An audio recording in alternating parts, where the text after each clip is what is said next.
शहर की भागदौड़ से दूर एक छोटा सा कस्बा था, शांत लेकिन रहस्यमय। वहीं रहती थी स्नेहा आंटी, उम्र करीब 25 साल, लेकिन उनका अंदाज, उनका स्टाइल किसी मॉडल से कम नहीं था।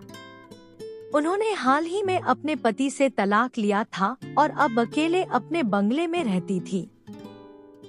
हर किसी की नजर उन पर रहती, लेकिन वो हमेशा अपनी ही दुनिया में खोई रहती। एक दिन की बात है, मानसून की पहली बारिश हो रही थी।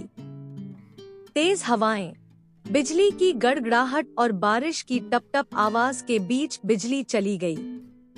उसी समय स्नेहा आंटी का दरवाजा खटखटाया। सामने था आरव, उनके सामने वाले घर में रहने वाला 22 साल का लड़का।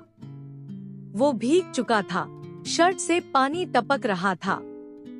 आंटी, मोबाइल चार्ज करने आया था।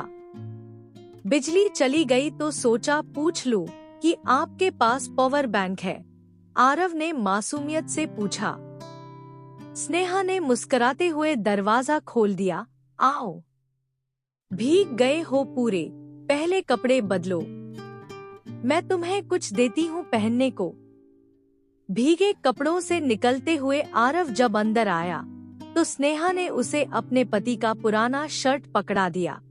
उस रात जब बारिश थम गई, आरव और स्नेहा एक दूसरे के बहुत करीब आ चुके थे।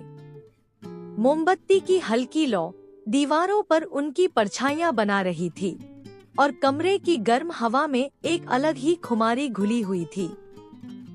आरव ने धीरे से स्नेहा का हाथ पकड़ा।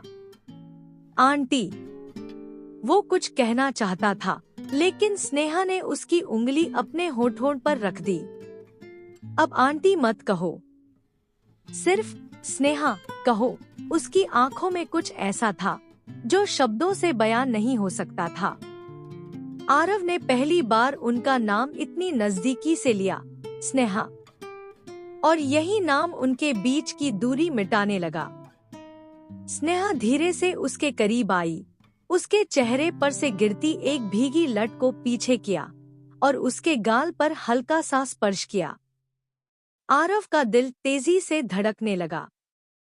तुम्हें नहीं पता मैं कितनी अकेली हूँ,